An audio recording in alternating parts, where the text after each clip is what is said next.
நேற்று இருந்ததுக்கு நல்ல முன்னேற்றம் இருக்குது, ரொம்ப நம்பிக்கை இருக்குது. விரைவில் குணம் பெற்று வந்து எங்களையெல்லாம் சந்திப்பாங்கங்கிற நம்பிக்கை எனக்கு இருக்கு. வேற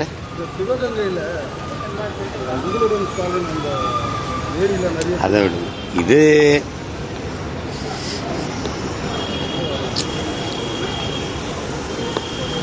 இந்த நூற்றாண்டில் இப்படி ஒரு அரசியல் தலைவன் இந்த நிலத்தில் இருக்க முடியுமாங்கிறது சந்தேகம்தான். நமக்கு முன்னாடி நேர்மையாளர்கள் இருந்திருக்கிறாங்க. தாத்தா காமராஜர், கக்கன் போன்றவர்களெல்லாம் நம்ம முன்னுதாரணமாக சொன்னால் கூட அவங்கெல்லாம் ஒரு பதவியில் வந்து இருந்திருக்காங்க. எந்த பதவியிலும் இல்லாமல் இந்த நாட்டுக்கு மக்களுக்குமாக சேவை செஞ்ச ஒரு மகான்னா அது நம்முடைய ஐயா தான். அதுக்காக அதை ஆசைப்பட்டதும் இல்லை. இளம் வயதிலிருந்து நாடு இந்த நிலப்பரப்பு அடிமைப்பட்டு கிடக்கும்போது அதன் விடுதலைக்காக போராடி அதுக்காக சிறை சென்று அதில் தண்டனையெல்லாம் அனுபவித்து பிறகு ஏற்றுக்கொண்ட தத்துவத்திலிருந்து பதவிக்காக அங்கே போனோம் இங்கே போனோன்னு தடம் மாறாமல் ஒரே நிலைப்பாட்டில் இந்த மண்ணுக்கு மக்களுக்குமாக நின்ற ஒரு மனித புனிதர்னா நம்முடைய நல்ல கணவர்கள் தான். இப்போ எங்களை மாதிரி பிள்ளைகளுக்கு ஒரு பெரிய வழித்தடம்னா அவர் தான். ஒரே ஒரு வரலாற்று நாயகன் தான் அவர். அவருடைய ஈகங்களை, அவருடைய போராட்ட வாழ்க்கை வரலாற்றை இந்த தலைமுறைக்கு இந்த சமகால தலைவர்கள் எடுத்துக்கொண்டு போய் சேர்க்கலையோங்கிறது பெரிய வருத்தமாக இருக்கு. ஏன்னா அந்த மாதிரி தலைவர்கள் அடையாளம் காட்டப்படும் போது தான் எது அரசியல், அந்த தலைவனுக்கு தேவையான உண்மை, நேர்மை, அந்த எளிமை, இது மாதிரியான தகுதிகளில் தேவைங்கிறதே உணர்த்த முடியும். அதனால அப்படிப்பட்ட ஒரு மகன் நம்முடைய ஐயா. அவங்க குணம் பெற்று வரணுங்கிறது எனக்கு மட்டும் இல்லை, என் துணைவிக்கு மட்டும் இல்லை, என் நாடங்களும் இருக்கிற எல்லா மக்களினுடைய விருப்பமாக இருக்குது. அவங்க நலம் பெற்று வரணுங்கிறத நான் என்னுடைய பேராவல். அதுக்காக நான் வாழ்த்துறேன். மருத்துவர்கள் நிறைய நம்பிக்கை தந்திருக்காங்க. அந்த நம்பிக்கையோடு நான் சொல்கிறேன். வேற இப்போ கேளுங்க.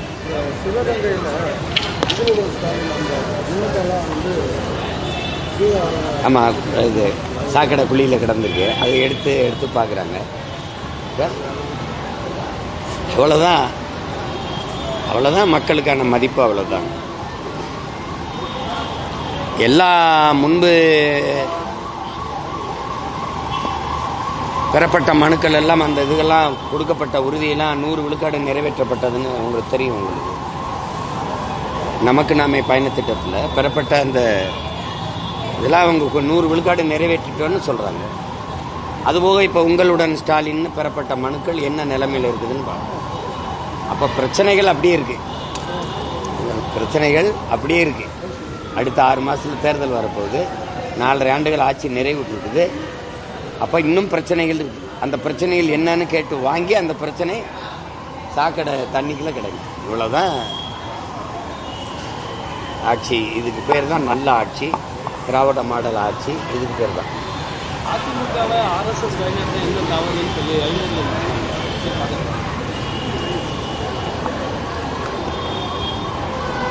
அதை நான் எப்படி சொல்ல முடியும்? அது அந்த கட்சியினுடைய தலைவர், பொதுச் செயலாளர் ஐயா எடப்பாடி அவர்கள் தான் அதுக்கு பதில் சொல்லணும். நான் எப்படி பதில் சொல்ல முடியும்? இப்போ அதிமுக திமுக போன்ற திராவிட கட்சிகள் சொல்லிக்கிறோம், ஆர்எஸ்எஸ் எதிராக நம்ம பேசிட்டு அப்படி இருக்க பட்சத்தில் ஆர்எஸ்எஸ் தான் ஜெயிக்கணும்னு சொல்லி பாஜக சொல்றது வந்து அதிமுக அவமதித்து தான் மற்றவங்க கருத்து தெரிவிக்கிறாங்க. உங்களுடைய இல்லை, ஆர்எஸ்எஸ் உங்களுக்கு பிஜேபியின் தலைமையில் இருந்து இயக்குது. உங்களுக்கு தெரியும், பிஜேபியினுடைய மூளை அதுதான். இப்போ பிஜேபி அதிமுக கூட கூட்டணியில் இருந்து அது இயக்குது. அப்போ அது அவர் சொல்கிறது, அவர் அந்த இதில் சொல்கிறார். அது இயக்குனா உங்களுக்கு என்ன அப்படிங்கிறது, அது இயக்குனா நமக்கு என்ன, நாடு எங்கே போகும், எதை நோக்கி போகும் தெரியறதுனால அதை நம்ம அதுக்கு முடிவெடுத்து வேலை செய்யணும். இந்த தேர்தலில் வேலை செய்யணும்.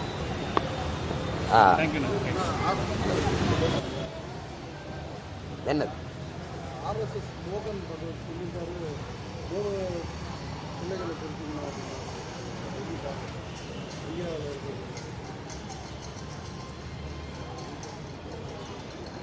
அவங்கவுங்க தேவைக்கு சொல்கிறாங்க. குழந்தை எவ்வளோ பெற்றுக்கிறனோ, என் குழந்தைய எப்படி என்ன படிக்க வைக்கணும், எப்படி இதெல்லாம் ஒரு உணவு, உடை, மதம், வழிபாடு, இதெல்லாம் ஒரு தனி மனிதனுடைய உரிமை, அவன் அடிப்படை உரிமை. அதுக்கெல்லாம் சேர்த்து தான் சுதந்திரம்ங்கிற சொல். நீ 3 குழந்தை பெற்றுக்கன்னா நான் பெற்றுக்கணுமா? சோறு நீ போடுவேன், கொப்பம் போடுவானு. படிப்பு யார் கொடுப்பா?